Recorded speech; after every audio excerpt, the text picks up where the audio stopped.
The rain hadn't let up since dawn, a relentless curtain blurring the neon glow of City Hall. It clung to my ribs like a damp shroud, each breath a reminder of the dockside brawl, and the less than gentlemanly persuasion I'd employed to shake a few truths from Sal Demarco. Truths, it turned out, were as slippery as the rain-slicked cobblestones. Demarco, after a generous application of paint and the threat of exposure to the harbour patrol, had mumbled something about a delivery to warehouse number 7, an antiquities shipment. He's claimed nothing illegal, just a private collection for patron. He wouldn't name the patron, of course.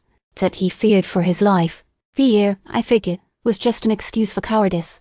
Warehouse number 7 smelled of damp wood brine, and something vaguely exotic, sandalwood, maybe, or some obscure Egyptian incense. The place was cavernous, swallowing the beams of my flashlight into impenetrable shadows. I found no sign of a struggle, no trace of Lila Monroe, just rows of crates stamped with hieroglyphs. I'm not an Egyptologist, but even I recognized the markings. They weren't just decoration, they were titles, dates, and descriptions. On crate bore the inscription Statue of Auset, 350 BC. Auset. The name tugged at a memory, a flicker of recognition from the photograph on my office wall. The one with the inscription, not hers. The air grew colder. I felt the prickling on the back of my neck, the unsettling sensation of being watched. I spun around, my hand instinctively going to the .38 nestled in my shoulder holster. Nothing. Just shadows and the relentless drip, drip of rainwater from the leaky roof. I examined the crate labeled Statue of Auset. It was heavier than it looked, the wood thick and reinforced. I pried it open with my crowbar, expecting to find a priceless artifact. What I found instead was a portrait. It was a photograph, old and faded, but unmistakable. A woman with dark hair, high cheekbones, and eyes that held a strange, unsettling mixture of sadness and defiance. Lila Monroe, but younger, much younger, and the inscription at the bottom of the photograph Auset. The cold intensified. The shadows seemed to deepen, to coalesce. I felt a presence, close now, breathing down my neck. Looking for something, Mr. Harding.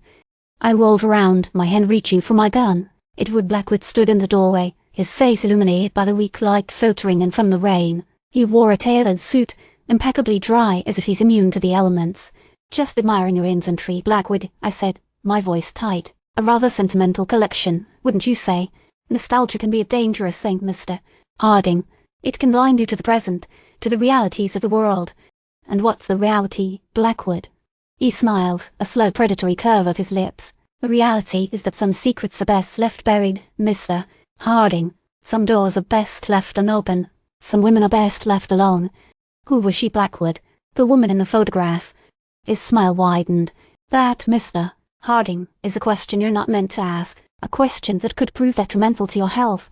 A noise behind me. A scraping sound, like metal on stone. I spun around again, my gun raised. Nothing. Just the shadows, playing tricks on my eyes. You're playing a dangerous game, Blackwood, I said, my voice low and menacing.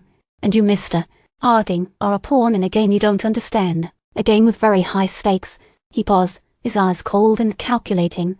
Perhaps you should return to your office, Mr. Harding. Let this matter rest. I ignored him, my gaze fixed on the photograph of the young woman, who was Auset. He didn't answer. Instead, he turned and walked away, disappearing into the rain-swept night.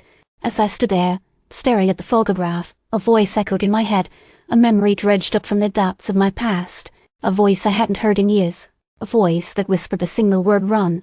I looked down at the photograph again. The young woman's eyes seemed to bore into my soul, filled with a mixture of warning and desperation. Then I felt it, a cold hand on my shoulder. I whipped around, ready to fight, but there was nothing there. Just the rain, just the shadows, and the chilling certainty that I was being watched, that I was being hunted. I knew then that I hadn't just stumbled upon a case of missing persons.